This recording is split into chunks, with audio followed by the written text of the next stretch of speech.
یہی شیرسابادی قوم ہے، ماشاءاللہ 99% اہل حدیث قوم ہے، لیکن آج ہماری قوم کے اندر بھی جہیز کا لین دین ہوتا ہے کہ نہیں ہوتا ہے؟ ہماری قوم کے اندر بھی بیٹیوں کا سودا ہوتا ہے کہ نہیں ہوتا ہے؟ کیوں میرے بھائیوں، کیوں آپ نے غریب باپ کی بیٹی کو بوجھ کیوں بنا دیا؟ آج غریب باپ اپنی بیٹی کی شادی کرنے کے لیے بینک سے لون لے رہا ہے، ذمہ دار کون ہے؟ آج غریب باپ جو روز کمانے والا اور محنت مزدوری کرنے والا ہے، اس کی بیٹیاں جوان ہو گئی ہیں، شادی کے قابل ہو گئی ہیں، مگر اس کے پاس اپنی بیٹیوں کی شادی کا انتظام نہیں ہے، ان کو جہیز میں دینے کے لیے پیسے نہیں ہیں، اس غریب باپ کو مجبور کرنے والے ہم اور آپ ہیں۔ صحابہ کے دور میں تو ایسا نہیں ہوتا تھا۔ صحابہ کے دور میں بیٹی کے باپ کے اوپر کوئی بوجھ نہیں ہوتا تھا۔ میرے نبی کو اللہ نے چار بیٹیاں دی۔ آپ نے زینب کی شادی ابو العاص سے کی، آپ نے رقیہ کی شادی عثمان غنی سے کی، رقیہ کے انتقال کے بعد ام کلثوم کا نکاح آپ نے عثمان غنی سے کیا، اور سب سے چھوٹی بیٹی حضرت فاطمہ کا نکاح آپ نے حضرت علی سے کیا۔ چار بیٹیاں تھی، چاروں بیٹی کا نکاح آپ نے سنت طریقے سے کیا، نہ کوئی بارات آئی، نہ کوئی جہیز دیا، نہ کوئی سامان کا لین دین ہوا، بس مہر طے ہوا اور آپ نے نکاح کر دیا۔ ہاں، جب حضرت فاطمہ کا نکاح کیا تو چونکہ داماد جو تھے حضرت علی، وہ بھی اللہ کی نبی کے گھر کے اندر رہتے تھے، وہ ایک طرف سے داماد بھی تھے اور ایک طرف سے بیٹے کی حیثیت بھی رکھتے تھے، کیونکہ ابو طالب کے انتقال کے بعد اللہ کے نبی ہی حضرت علی کی پرورش کرتے تھے، تو حضرت علی کے گارجین بھی اللہ کے نبی تھے، تو ایک طرف آپ سسر بھی تھے اور ایک طرف باپ بھی تھے۔ آپ نے سسر کی حیثیت سے نہیں، آپ نے باپ کی حیثیت سے، حضرت علی کی نئی گرستی تھی، نیا گھر تھا، آپ نے گھر بسانے کے لیے جب اپنی بیٹی کی آپ شادی کرنے لگے، آپ نے ایک بستر دیا، آپ نے ایک تکیہ دیا، آپ نے پانی کا ایک مشکیزہ دیا، آپ نے یہ ضرورت کے چند سامان دیے۔ اگر یہ جہیز تھا تو اللہ کے نبی نے اپنی باقی 3 بیٹیوں کو جہیز کیوں نہیں دیا؟ ہم رسم و رواج کو نبھا رہے ہیں، رسم و رواج کو نبھا رہے ہیں، اور نتیجہ یہ ہے میرے بھائیوں کہ آج سماج کی نظر میں بیٹی بہت بڑا بوجھ بن چکی ہے، اور بیٹی کی پرورش اور بیٹی کی پیدائش پر اچھے لوگوں کی ماتھوں پر، پیشانیوں پر پل پڑ جاتے ہیں۔ بیٹیاں بوجھ نہیں ہیں۔ اگر یہ بیٹی بوجھ ہوتی تو اللہ کے نبی یہ نہ فرماتے من کان لہو ثلاث بنات، جس کی 3 بیٹیاں ہوں، جس کی 3 بہنیں ہوں، اور اپنی 3 بہنوں اور 3 بیٹیوں کے ساتھ وہ اچھا سلوک کرے، تو وہ بیٹیاں اور وہ بہنیں اپنے بھائی کو اور اپنے ماں باپ کو جہنم کی آگ سے بچائیں گی۔ اور ایک حدیث میں اللہ کے نبی نے فرمایا من آل جاریتین حتی تبلغا، جس نے 2 بیٹیوں کی پرورش کی، وہ بیٹیاں جوان ہو گئیں، ان کا نکاح کر دیا، ان کی ذمہ داریوں کو نبھا دیا، تو وہ بیٹیاں اپنے ماں باپ کے لیے کتنا بڑا کام کریں گی۔ اللہ کے نبی فرماتے ہیں وہ بیٹیوں کا باپ قیامت کے دن میرے ساتھ ایسے رہے گا جیسے یہ دونوں انگلیاں اپنے ایک دوسرے کے ساتھ لگی ہوئی ہیں۔ بیٹی کی پرورش کرنے والا نبی کے ساتھ رہے گا۔ ہاں، یہ الگ بات ہے اور یہ سچائی بھی ہے، بیٹوں کے مقابلے میں بیٹے کی پرورش مشکل کام ہے۔ بیٹا پالنا ہے، بیٹا جوان ہو گیا تو زیادہ سے زیادہ یہ خبر رکھنا ہے کہ بیٹا کسی غلط کام کی طرف تو نہیں جا رہا ہے، مگر بیٹی کی تو آبرو بھی بچا کر کے رکھنا ہے، بیٹی کی نظر بھی بچا کر کے رکھنا ہے، بیٹی کو غیر محرم کی نظر سے بھی بچانا ہے، اور بیٹی کی شرم و حیا کی بھی حفاظت کرنی ہے۔ بیٹی جوان جب تک نہیں ہو جاتی تب تک الگ فکر ہے، اور جوان ہو جاتی ہے تو الگ فکر ہے۔ اس لیے اللہ کے نبی نے فرمایا من ابتلی من هذه البنات شيئا کن له سترا من النار، جس کو اللہ تعالیٰ بیٹی دے کر کے آزماتا ہے اور اس امتحان میں وہ کھرا اترتا ہے، اللہ تبارک و تعالیٰ اس بیٹی کے ماں باپ کو جہنم کی آگ سے بچائے گا۔ میرے بھائیوں، اللہ کے نبی رسم و رواج کی بیڑیوں سے ہمیں آزاد کرنے آئے تھے۔ اسی بھارت کی سرزمین پر ستی پرتھا تھی۔ شوہر کے مرنے کے بعد جب شوہر کی چیتا جلائی جاتی تھی تو پتنی کو بھی اس کے ساتھ جلا دیا جاتا تھا۔ عرب کی سرزمین پر شوہر کے مرنے کے بعد بیوی کو 1 سال تک ایک کمرے میں بند کر دیا جاتا تھا، اسی میں لیٹرین کرتی تھی، اسی میں پیشاب کرتی تھی، بال بڑے بڑے ہو جاتے تھے، جسم گندا اور مہکنے لگتا تھا۔ 1 سال تک وہ عورت عدت گزارتی تھی اور ایک کمرے میں اس کو بند کر دیا جاتا تھا۔ اسلام نے آ کر کے ان رسم و رواج کو ختم کیا۔ اللہ کے نبی کے دور کے پہلے نکاح کا بھی کوئی سسٹم نہیں تھا، جیسے آج آفتاب اور شردھا کا معاملہ چلا، لیو ان ریلیشن شپ۔ آج بڑے بڑے شہروں میں لیو ان ریلیشن شپ بھی چل رہی ہے، لڑکے اور لڑکی آپس میں رہ رہے ہیں، نکاح بھی نہیں ہے، شادی بھی نہیں ہے، کوئی تعلق نہیں ہے، لیکن میاں بیوی کی طرح، شوہر کی بیوی کی طرح وہ ساتھ میں رہ رہے ہیں، اور بھارت کا قانون بھی ان کو اجازت دیتا ہے۔ ہو لوگو، یہ لیو ان ریلیشن شپ تو کتے اور کتیا کرتے ہیں، یہ جانور کرتے ہیں، انسان کے درمیان لیو ان ریلیشن شپ نہیں چلتی۔ انسان تو نکاح کرتا ہے، میرے نبی تو نکاح کا پیغام لے کر کے آئے، میرے نبی کی شریعت میں لیو ان ریلیشن شپ کی کوئی گنجائش نہیں ہے۔ آپ نے نکاح کا حکم دیا ہے، اور آپ نے یہاں تک فرمایا لم ترا للمتحابین مثل النکاح، نکاح کے جیسی دو لوگوں کے درمیان محبت پیدا کرنے والی کوئی چیز نہیں ہے۔ جو محبت نکاح کے ذریعے پیدا ہوتی ہے وہ محبت دنیا میں کہیں پیدا نہیں ہو سکتی، کیونکہ یہ سچی محبت ہوتی ہے۔ یہ کسی ہوٹل میں، کسی پارک میں، کسی ریسٹورنٹ میں پیدا نہیں ہوتی، یہ اللہ کے کلام کی بنیاد پر جو نکاح کے ذریعے جو محبت پیدا ہوتی ہے، اٹوٹ محبت ہوتی ہے، سچی محبت ہوتی ہے۔ اسلام نے نکاح کا حکم دیا تو اللہ کے نبی دنیا میں رسم و رواج کی زنجیروں سے ہمیں آزاد کرنے کے لیے آئے تھے۔ اتنی خصوصیات بیان کرنے کے بعد اللہ نے فرمایا کہ اے مسلمانوں، اتنا پیارا نبی ہم نے تم کو دیا، اب اس نبی کے اوپر تمہیں 4 کام کرنا ہے۔ 4 کام کر لو، تم کامیاب ہو جاؤ گے۔ فَالَّذِينَ آمَنُوا بِهِ، پہلا کام تو یہ کرنا ہے کہ اس نبی کے اوپر تمہیں ایمان لانا ہے۔ اگر کوئی لا الہ الا اللہ پڑھتا ہے لیکن محمد الرسول اللہ نہیں پڑھتا ہے تو وہ جنت میں نہیں جا سکتا، اس لیے کہ اللہ کے نبی کے اوپر ایمان لانا ضروری ہے۔ ابو طالب نبی کا ساتھ بھی دے رہے تھے، نبی کا سپورٹ بھی کر رہے تھے، لیکن وہ نبی کے اوپر ایمان نہیں لائے۔ جب ابو طالب کا آخری ٹائم آیا، جب ان کے انتقال کا آخری ٹائم آیا، اللہ کے نبی اپنے چچا کے پاس جاتے ہیں اور بخاری کے الفاظ ہیں، آپ کہتے ہیں یا امی قل لا الہ الا اللہ، اے چچا جان لا الہ الا اللہ پڑھ لیجئے، کلمہ پڑھ لیجئے، مجھے اللہ کا نبی مان لیجئے، میں وعدہ کرتا ہوں کہ اس کلمے کے ذریعے آپ اللہ تعالیٰ کیا جہنم کی آگ سے بچ جائیں گے۔ چچا کے درمیان، چچا کے منہ سے کلمہ نکلوانا چاہتے تھے اللہ کے نبی، مگر وہاں پہ 2 گرو گھنٹال بیٹھے تھے، ایک ابو جہل بیٹھا تھا، ایک عبداللہ ابن ابی امیہ بیٹھا تھا۔ یہ 2 برے لوگ بیٹھے تھے، یہ 2 کافر لوگ بیٹھے تھے۔ ان لوگوں نے ابو طالب کو باپ دادا کا نام دے سنا کر کے گمراہ کیا۔ انہوں نے کہا اترغب عن ملت عبد المطلب، اے ابو طالب خبردار، کیا تم اپنے باپ دادا کا طریقہ چھوڑ دو گے؟ کیا تم اپنے باپ دادا کے مذہب کو چھوڑ دو گے؟ پتہ یہ چلا کہ کبھی کبھی برے لوگوں کی صحبت انسان کو سچائی کی طرف جانے نہیں دیتی۔ اسی لیے اللہ کے نبی فرماتے ہیں المرء علی دین خلیلہ فلینظر احدکم من یخالل، انسان اپنے دوست کے دین پر ہوتا ہے، لہٰذا کس سے دوستی کر رہے ہو یہ تم غور کر لیا کرو۔ آپ کی لڑکی کالج میں جاتی ہے، اس کی سہیلیاں کیسی ہیں ذرا پتہ لگا لو، کہیں ایسا تو نہیں کہ کوئی بدچلن لڑکی اس کی سہیلی ہے، کوئی بدکار لڑکی اس کی سہیلی ہے۔ جب ایسی لڑکی کے ساتھ آپ کی بیٹی اٹھے گی، بیٹھے گی اور پڑھے گی تو ہو سکتا ہے کہ اس کا رنگ آپ کی بیٹی کے اوپر بھی اتر جائے۔ آپ کا بیٹا کن لوگوں کے ساتھ اٹھتا بیٹھتا ہے، آپ کن لوگوں کے ساتھ اٹھتے بیٹھتے ہیں، اپنی کمپنی اور اپنی سنگت کو سنوار لو، سدھار لو۔ ابو طالب نے کلمہ نہیں پڑھا۔ یہ 2 گرو گھنٹال جو بیٹھے تھے، انہوں نے باپ دادا کا نام لے کر کے بہکانا شروع کیا، اور بخاری کے الفاظ ہیں، آخری لفظ جو ابو طالب کی زبان سے نکلا وہ کیا نکلا؟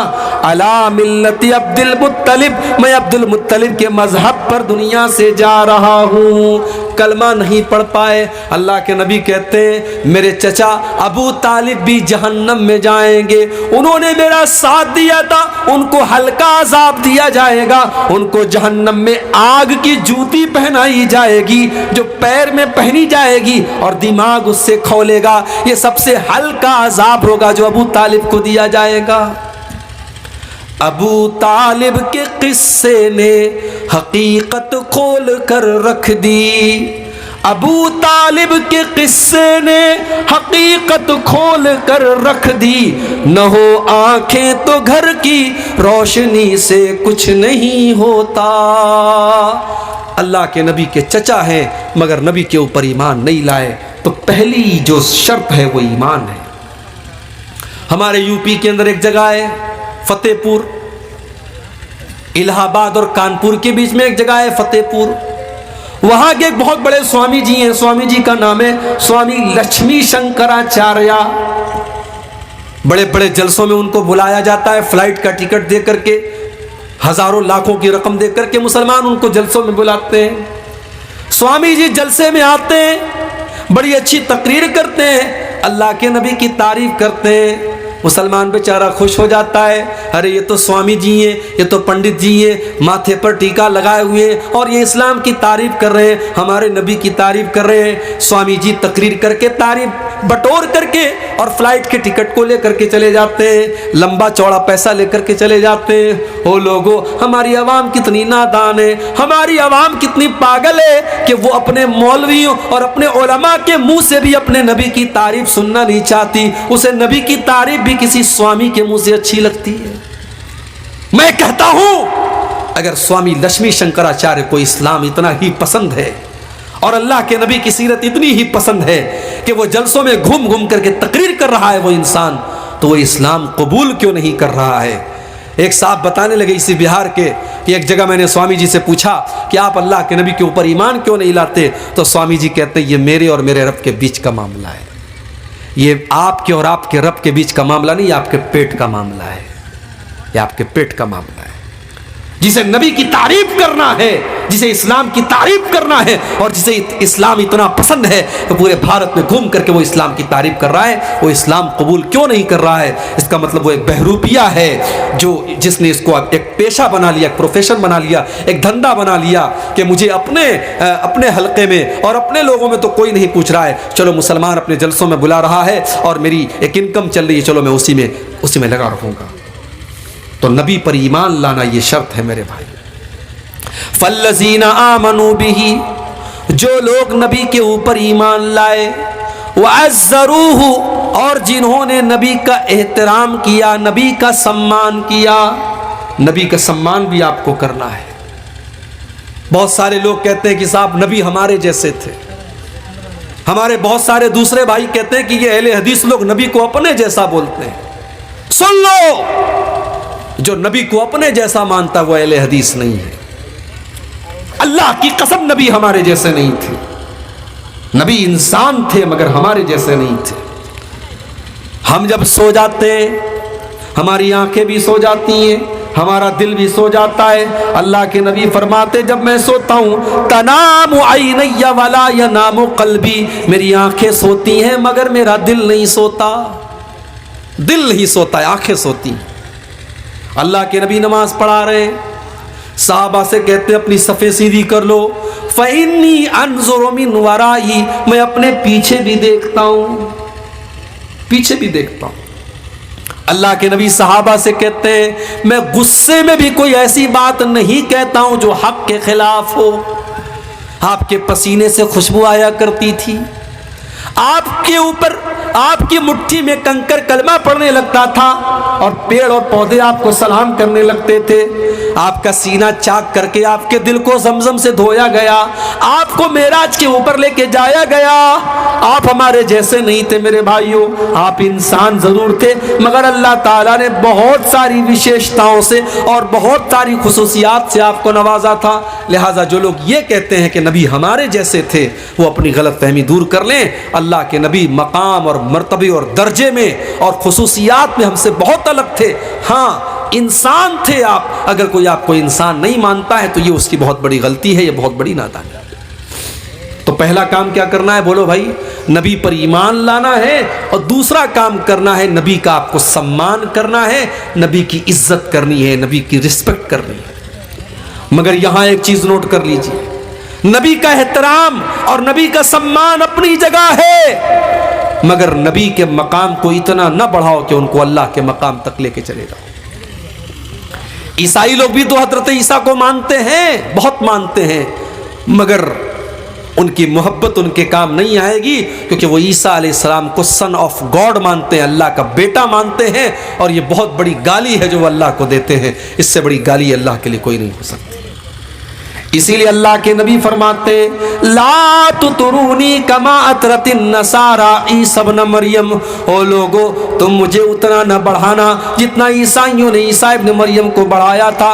انما انا عبد، میں تو اللہ کا بندہ ہوں، فقولوا عبد اللہ ورسولہ، تم مجھے اللہ کا بندہ ہی کہا کرو، اللہ کا رسول ہی کہا کرو۔ اللہ کے نبی اپنی ساری خوبیوں کے باوجود اللہ کے بندے تھے، اور بندے کا کمال یہی ہے کہ بندے کو بندہ کہا جائے۔ اگر کوئی اللہ کے مقام تک اللہ کے نبی کو پہنچانے کی کوشش کرتا ہے تو یہ بہت بڑا گناہ ہے اور آپ کی شان میں غلو ہے۔ تو دو چیزیں میں نے بیان کر دی، دو چیزیں اور بیان کر کے بات ختم کرتا ہوں۔ نبی پر ایمان لانا ضروری ہے، نبی کا احترام کرنا ضروری ہے، اور تیسری چیز وَنَصَرُوهُ، اور نبی کی مدد کرو۔ میرے بھائیو، نبی کی مدد ہم کیسے کریں گے؟ ہماری ماں کو کوئی برا بھلا کہہ دے ہمیں غصہ آتا ہے، ہمارے باپ کو کوئی گالی دے دے ہم لڑنے لگتے ہیں۔ ہمارے نبی بھی تو ہمارے چہتے ہیں، اگر ہمارے نبی کا کوئی کارٹون بناتا ہے، کوئی ہمارے نبی کی توہین کرتا ہے، کوئی ہمارے نبی کے بارے میں غلط زبان استعمال کرتا ہے، اس کے اوپر بھی ہمیں غصہ آنا چاہیے، اس کے خلاف بھی ہم قانون کے دائرے میں رہ کر کے کارروائی کریں، اور ہم کوشش کریں کہ نبی کی توہین کرنے والا اپنے انجام تک پہنچے۔ نبی کی مدد کرو، اور ایک بات اور یاد رکھو، نبی کی مدد میں نبی کے دین کی مدد بھی شامل ہے۔ یہ بڑے بڑے مدرسے، یہ دینی ادارے، یہ بھی تو نبی کے مشن کو آگے بڑھا رہے ہیں۔ یہاں سے پڑھنے والے بچے جو تیار ہو رہے ہیں، یہ دین کی دعوت پھیلا رہے ہیں، یہ اسلام کی خدمت کر رہے ہیں۔ یہاں سے پڑھنے والی بچیاں جو عالمہ ہو رہی ہیں، وہ دین کی خدمت کر رہی ہیں۔ ان مدرسوں کی، ان مسجدوں کی، ان دعوتی اداروں کی مدد کرنا بھی نبی کی مدد کرنا ہے۔ مگر ہم نے کیا کیا؟ ہم نے یہی کیا کہ ہم نے سماج کا سب سے حقیر طبقہ بنا دیا اپنے علماء کو۔ یہ علماء جو نبی کے وارث ہیں، یہ علماء جو اللہ کے نبی کے دین کو ہم تک پہنچاتے ہیں، ہم نے 5-6 ہزار کی معمولی تنخواہیں دے کر کے اپنے علماء کو ذلیل ترین بنا دیا۔ ایک سڑک پر جھاڑو دینے والے بھنگی کی تنخواہ بھی آج مسجد کے امام سے زیادہ ہے، اور مسجد کا امام بیچارہ کبھی اگر سجدہ لمبا کر دے، قرات لمبی کر دے، تو سارے لوگ اعتراض کرنے کے لیے تیار ہو جاتے ہیں، سارے لوگ اعتراض کرنے کے لیے تیار ہو جاتے ہیں۔ مولوی صاحب آج آپ کا سجدہ بڑا لمبا ہو گیا، مولوی صاحب آج آپ نے عشاء کی نماز بڑی لمبی پڑھا دی۔ مولوی کو مشورہ دینے والے بہت ہوتے ہیں۔ میرے بھائیوں، یہ نبی کے وارث ہیں، ان کا احترام کرو، ان کا سمان کرو، ان کی مدد کرو۔ 5-6 ہزار میں آپ کی فیملی نہیں چل سکتی؟ کیا اس مولوی کے پریوار کا حق نہیں ہے وہ اچھا کھائیں، اچھا پہنے؟ آپ کا شوق ہے، آپ کے بیوی بچوں کا شوق ہے، کیا اس مولوی کے بچوں کا شوق نہیں ہے؟ جس دور میں آپ 10,000 روپے مہینے سے کم میں ایک نارمل زندگی نہیں گزار سکتے، اس دور میں 5-6 ہزار میں مولوی کا گھر کیسے چلے گا؟ آپ تو پھٹ سے کہہ دیتے ہیں مولوی کے پیسے میں اللہ برکت دیتا ہے، لیکن اس میں برکت کہاں سے آئے گی؟ وہ 5-6 ہزار میں اپنا گھر کہاں سے چلائے گا میرے بھائی؟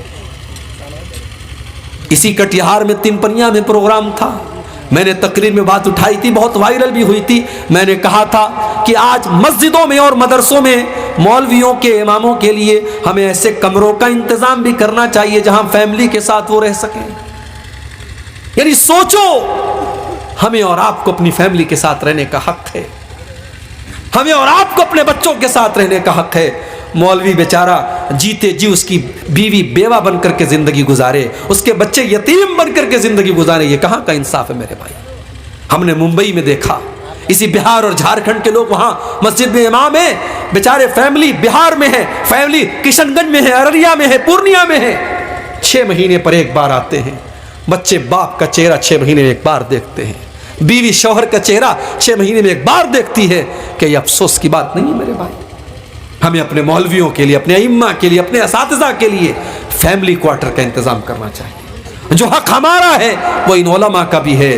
اللہ نے کہا اپنے نبی کی مدد کرو، نبی کی مدد میں نبی کے دین کی مدد بھی شامل ہے، نبی کے مشن کی مدد بھی شامل ہے، نبی کے وارثوں کی مدد بھی شامل ہے۔ تو پہلا کام کیا کرنا ہے؟ نبی پر ایمان لانا ہے۔ دوسرا کام نبی کا سمان کرنا ہے۔ تیسرا کام نبی کی مدد کرنی ہے۔ اور چوتھا کام کیا کرنا ہے؟ وَاتَّبَعُوا النُّورَ الَّذِي أُنزِلَ مَعَهُ، نبی اکرم جو روشنی لے کر کے آئے، جو نور لے کر کے آئے، جو قرآن و حدیث لے کر کے آئے، اس کی اتباع کرنا ہے، اس کی پیروی کرنا ہے، اس کو فالو کرنا ہے۔ جلسہ کر لیا آپ نے، لیکن آپ نے دین کو فالو کتنا کیا؟ آپ کی زندگی میں قرآن و حدیث پر عمل کتنا ہے؟ آپ بات بات پہ جھوٹ بول رہے ہیں، آپ کے گھر میں بے پردگی ہے، آپ کے گھر میں لوگ بے نمازی ہیں، آپ کے گھر میں حرام کی کمائی آ رہی ہے۔ اس کا مطلب کہ آپ نے نبی سے محبت کا دعویٰ تو ہے آپ کا، مگر آپ نے نبی کی شریعت کی پیروی نہیں کی، آپ نے کتاب و سنت کی پیروی نہیں کی۔ اللہ نے فرمایا وَاتَّبَعُوا النُّورَ الَّذِي أُنزِلَ مَعَهُ، جو نبی کے اوپر نازل ہونے والی شریعت کی اتباع کرتا ہے، جو یہ 4 کام کر لیتا ہے، اللہ فرما رہا ہے فَأُولَئِكَ هُمُ الْمُفْلِحُونَ، وہی لوگ کامیاب ہونے والے ہیں۔ تو کامیاب اگر ہونا ہے میرے بھائیوں، یہ 4 چیزیں آپ اپنا لو۔ ہمیں اپنے نبی پر ایمان رکھنا ہے، ہمیں اپنے نبی کا احترام کرنا ہے، ہمیں اپنے نبی کی مدد کرنی ہے، اور ہمیں اپنے نبی کی پیروی کرنی ہے۔ یہ 4 چیزیں کامیابی کی ضمانت ہیں۔ اللہ سے دعا ہے رب العالمین ہم سب کو ان 4 چیزوں پر عمل کرنے کی توفیق عطا فرمائے۔ اللہ ہمیں اپنے نبی سے سچی محبت کی توفیق عطا فرمائے۔ اللہ جب تک ہمیں دنیا میں